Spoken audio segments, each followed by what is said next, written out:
இந்த வீடியோவில் kitchen tips and hacks and சின்ன சின்ன மணி சேவிங் தான் நம்ம பார்க்க போகிறோம்.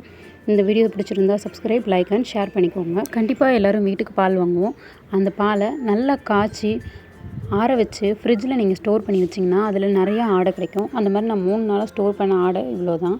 இதை நான் என்ன பண்ணுறேன்னா, ஆடை மட்டும் இல்லாமல் அதில் பாலும் மிக்ஸ் ஆகிருக்கும். அந்த பால் நம்ம எடுக்கிறதுக்கு அதில் நல்லா தண்ணி ஊற்றி ஒரு 10 நிமிஷம் ஊற வச்சுருவோம்.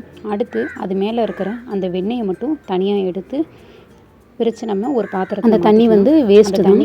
இப்போ இதை நம்ம நல்லா லோ ஃப்ளேமில் வச்சு நல்லா ஹீட் பண்ணுவோம். அந்த கொதித்து எக்ஸ்ட்ரா இருக்க அந்த தண்ணி மட்டும் ஆவியாகி வெளியே போய்டும். நீங்களே அந்த வீடியோவில் பாருங்கள்.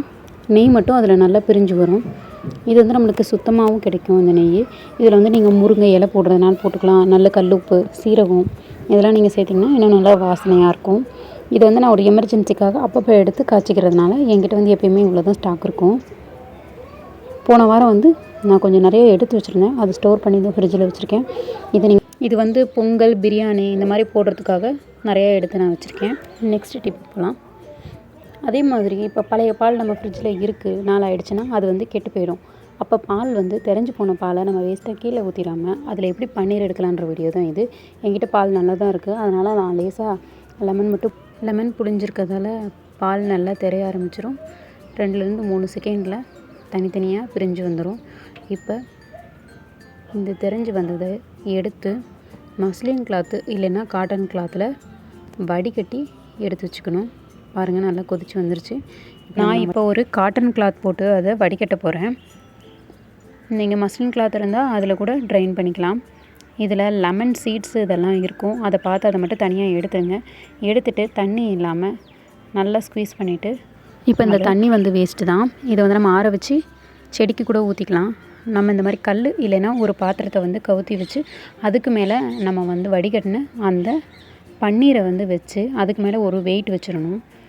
நல்லா மூடி வச்சு வெயிட் வச்சதுக்கப்புறம் அதை ஒரு 10 நிமிஷம் அப்படியான பன்னீர் கிடைக்கும். இது நம்ம கடையில் வாங்குறது கூட கொஞ்சம் ப்ரைஸி தான். அதனால் நம்ம வீட்டிலே இந்த மாதிரி பண்ணிக்கலாம். நான் ஆல்ரெடி எடுத்து வச்ச பன்னீர் இது. அப்போ பால் நிறையா இருந்தது, அதனால் இது கொஞ்சம் நான் நிறையா எடுத்து வச்சுருக்கேன். வாங்க அடுத்த டிப்ஸுக்கு போகலாம். நம்ம எப்படியும் கடையில் மசாலா 10 ரூபா, 20 ரூபா அந்த மாதிரி மசாலா, சிக்கன் கார மசாலா அந்த மாதிரிலாம் வாங்கி வச்சுருப்போம்.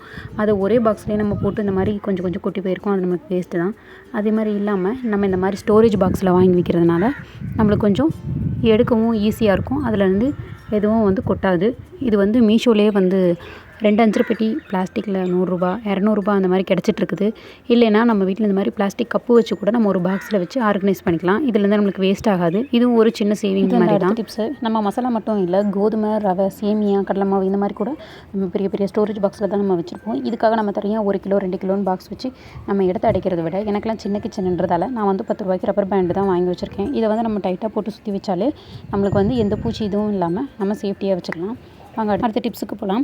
இப்போ நம்ம ரேஷன் கடையிலலாம் நம்ம பருப்பு நிறைய பேர் வாங்காமல் இருப்பீங்க. ஒவ்வொரு தடவையும் ஒவ்வொரு மாதிரி போடுவாங்க. சின்ன பருப்பு இல்லைன்னா பெருசாக அந்த மாதிரி கிடைக்கும். இதை நீங்கள் சாம்பாருக்கு தான் யூஸ் பண்ணணும்னு கிடையாது. இந்த மாதிரி ரசத்துக்கு நம்ம கூட்டு, காய் இதெல்லாம் பண்ணும்போது பருப்பு போடுறதுக்கு பதிலாக இந்த பருப்பு யூஸ் பண்ணிக்கலாம். இதில் இதுக்கு மட்டும் கிடையாது, இட்லி பொடி அரைக்கவும் இது அதே மாதிரி நான் ரேஷன் பச்சரிசி தான் யூஸ் பண்ணுறேன். அந்த பச்சரிசியை நல்லா 5 கிலோவாக அரைச்சி வச்சுருக்கேன். இது நல்லா கொழுக்கட்டை, இடியாப்பம் இதெல்லாம் போடுறதுக்கு. அதே மாதிரி ரேஷனில் மளிகை பொருள் எல்லாமே ரொம்ப கம்மியாகவே கிடைக்குது. நான் 1 கிலோ பொரிக்கடலையே 65 ரூபான்னு தான் வாங்கினேன். கடையில் இது ரொம்ப அதிகம் தான்.